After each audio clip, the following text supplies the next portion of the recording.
everyone, it's Cathy Zielske. Welcome back to my channel and the craft/dining room. Today I've got a couple of card projects featuring some brand new products from Gina K Designs. The thing that's fun about today's cards is they both use essentially the same ink colors, but different techniques to come up with two completely different card designs. I believe in setting limits when you are creating. That does not mean you are limiting your creativity. It just means you are creating a framework within which to create. That's how I simplify the creative process for myself, and I hope it inspires you today to do the same. Those card projects are coming up next. So here's a look at the two cards I'll be creating today. And the cool thing about these card projects is they both use essentially the same ink colors, but one is ink blended and one is painted using a little bit of water. You can do that. And that's what we're going to do. So let's take a look at the products. The stamps I'm using today come from Gina's new Forever Flowers kit. This is just one of the stamps in the kit itself, and it comes with all these wonderful stamp outlines and fills. And there are also some wonderful word and shadow dies in this set. Look at that delicate Forever. That is what I'm going to use today, along with some Gina K inks and some dies from her master layout set. I also have some Gina K blender brushes that I have been using a ton lately, and we'll use some other things of course as we get going, but these are the basics. I've trimmed down a panel here of Gina K heavy base weight white cardstock, and what I'm going to do is take my colors, load up my brush. The first one is going to be the Dusty Rose, and I'm just going to start ink blending in a diagonal. Now here's the beautiful thing about Gina K ink. You first start to put it on and you think, wait a minute, is that splotchy? No, it's going to smooth out like golden butter, like creamery butter. And all I'm doing is creating a partial rainbow of color. One of the things I like to do when I'm choosing colors for any project is to create some limits. I don't need to use every color under the sun, right? I'm gonna pick four colors that follow suit in the rainbow. You can trust the rainbow. And that's what I'm using for my base guide for ink blending. And all I'm doing is bringing in each color, right? Which is really nice to have the blender brushes for each color family. And I'm going to lay this down, overlap a little, and finish with my yellow, which is a sweet corn. I was going over them. Now, I don't clean my brushes off between usage. I really keep these brushes from Gina K for dye inks, and Gina's inks are dye inks. But as long as you just wipe it off and you're in the same color family, you're going to be fine. Blend over the transition areas, and once this begins to dry back, it will smooth out considerably. I just wanted to make sure I had enough to fill in the heart die cut. So I'm taping this into place. I'm going to run this through my Gemini Junior. I keep this away from where I actually film my videos, so I thought I would show you that. Run that through. I love this machine. This machine has been kind of life-changing for me. I have some wrist issues, and when I don't have to crank, that's a good die cut day. Plus it cuts beautifully. Now you'll see my gorgeous stitched and die cut heart, and it's already started to smooth out. And I'll also cut out the shadow layer from some of Gina's white cardstock so that I can have those nestled together. Isn't that cute? You could do the shadow layer in any color, but I just like the nice little framing dimension. I went ahead and cut out 3 Forevers. Well, I had one and I went ahead and cut out 2 more, but I wanted to show you this. I like to use a little foam pad for any of the pieces that don't cut completely out. And the reason why is because you can push into the foam pad and you're not going to bend your delicate die cut. I'm going to glue these all together with spray adhesive. I keep a little box off to the side of my dining room table. I'll just spray on the back and then I can adhere these together. I like spray adhesive because it's fast, but it's also less forgiving. So if you're not very good at this step, and believe me, I'm showing this in real time because it still takes me time to get things lined up. You can also use a liquid adhesive like Gina's Connect Glue because that wiggles a little more, right? Gives you a little more playtime. It just takes longer, I think, to get it on. But once you get one part of the letter or one part of the little swoop-dee dippy serifs on, you can just, wiggle it together, go slow, make sure it's lined up. Takes me a while.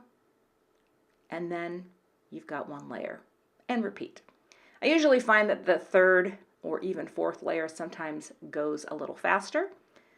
I usually just stick to 3. 4 is really nice because it gives you, well, one more layer of dimension, right? But I think 3 is adequate. And now I will press this down and get it nice and adhered. Oh, I noticed a little bit offness there. Yes, offness is a word. Wiggling it back in, but look at that dimension. I love it. And it's going to look so nice on top of the ink blended heart. Isn't that pretty?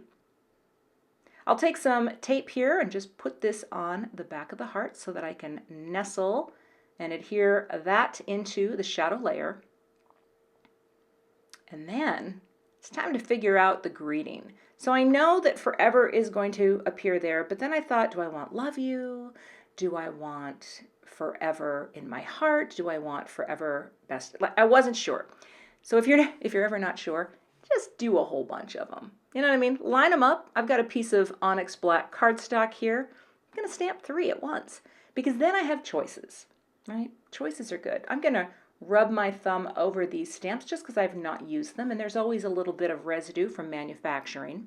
I'll take Embossing Magic and powder up the paper so that when I stamp down my clear sticky embossing ink, and this is just a little Gina K cube, my powder technically is only going to stick to where I stamp. But black cardstock, I'm telling you, I feel like it doesn't matter what black cardstock you're using.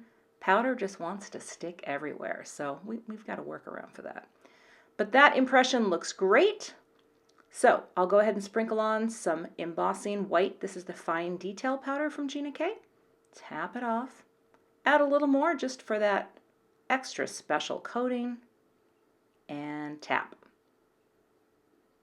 Looks good. I'm going to funnel this right back in to my pot, and then I'll wipe away all the excess that falls out of the pot because I like to keep my workspace clean. I keep a dry brush, and this little angled brush is great. I think I got it at like Blick Art Supply or something, but it helps to get away the little errant powder flakes, and then I can go ahead and melt the powder to finish off the embossing.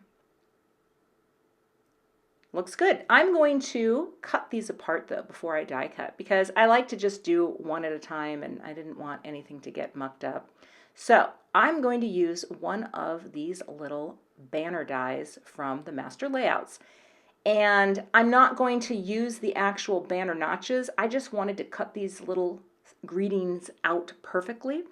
I'll bring them to my paper trimmer, line up with the cutting guard on the outermost letter, flip it, repeat it, and this just gives me a quick way to get a perfectly centered greeting trimmed out.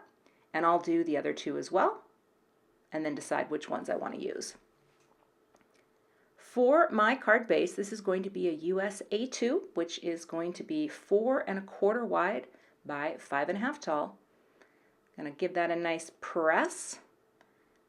And I always like to tape my card bases closed when I'm working on them just because Gina's cardstock is really heavy and it kind of pops up, which is great quality, but I need it to be flat, right, while I'm adhering my elements. And here's what we're going to do. I'm going to put some foam squares on the back of my heart. These are the thin foam squares, and I'll take all the backers off, and this will give me a nice bit of dimension for the heart. I'm going to pop that on. That looks even, and press. Then I'm going to use liquid glue, the Connect glue, and dab it all over the back of the Forever die cut. So this is where I like to use the liquid glue instead of the spray adhesive because I want the ability to kind of move it and wiggle it if I need to. And it will dry clear, so it's not going to look mucky on my beautiful ink blended heart. That looks great. I've got some thin foam squares also on the back of this little love you, which I thought would look really cute. And I put a little liquid glue on there too, again, just for that little playtime to wiggle, because if you see there, oh, it wasn't straight. But when I brought in the ruler, I was able to straighten it and then press. Isn't that cute? Oh, I love it. I love it. to finish off this card, I'm going to add just a little shine. And Gina has these beautiful dazzling diamonds, so I will just scatter 5 across the front of this little heart. And I think this looks really pretty. All right, getting that lined up, popping on one more dot of glue and the last sequin. I'll put a card up in the upper right for a video that I did all about sequin and embellishment placement. And that is the finished card project. Isn't that pretty? And look at how that heart has already smoothed out. And let me tell you, it's going to smooth even more. So for card 2, we're going to paint. And I'm using Gina's Amalgam ink because it is a watercolor friendly ink. And I'm going to stamp this down. I've got a piece of Tim Holtz Distress watercolor cardstock. I love this cardstock because it is very bright white and it is very much, I think it's just a very all-purpose watercolor paper, especially if you're like me and you're not like a high-end painter. It's really fun to use and it's easy to use. So I'm going to stamp this down to get a great impression, and here's how we're going to paint. Same colors. This time I'm just using my ink cubes, and I do have pretty much all of Gina's ink pads in full size and cubes. You don't need that. Keep in mind, I work in the craft industry and I must have all the things. Well, I don't know if I must have. No, I must have. But all I'm going to do here is paint with these inks. Now, I have been painting a lot lately with distress inks, like a ton. It's like a new discovery for me. And I realized as I was working on the first card, well, you can paint with any dye inks, and that's what I decided to do. So same colors, right? Just picking up a little water, a little clean water, coming in, wetting down that ink, and painting. So if you have dye inks, give this a try. Smush some down. If you don't have a palette, you can smush them down on the back of an acetate, package that your stamps come in. You don't need a fancy palette, although I do like this palette. I have a couple different palettes that I use. But here, the whole goal is, again, creating my limits, right? I just have the 4 basic colors, and I just thought I would create this little array of rainbow painted color. It's not perfectly blended, right? But I think the result is kind of fun. So don't be afraid to experiment with different ways to use the ink pads that you have. And this is one way that I've been having a lot of fun with lately. So gonna finish that out, kind of blend it over a bit, right? I think that's kind of cute. And to finish this, I will do jelly bean green just inside the leaves. Of course, I didn't use any jelly bean green on the other card, but that's all fine. We're continuing down the rainbow. And then I'll go over a few leaves to add a little more color, to add some dimension, and that's it. There is a coordinating die for all these wonderful stamps in the kit, so I'll use that die to cut this out. And now I'm ready to start building my card. I cut a shadow layer in Vellum for the Forever. And here I'm not going to do any stacking. I'm not going to be heroic, right? I'm just going to take one Forever and glue that down right onto that shadow layer. Very simple, very elegant. I'll take some tape and add it to the back of the flower. Kind of arrange this on my card base, and this is a sweet corn cardstock card base, and sweet corn is what I painted with, right? Get it lined up, kind of visualize, press that down. I'm going to add a little bit of liquid glue, kind of hide it behind the vellum here where the white die cut shows up, and press that down. And then I'm going to pop up Grateful right under. So there I was able to use one of the 3 that I cut out. And I think that's really pretty. It's a different look, right?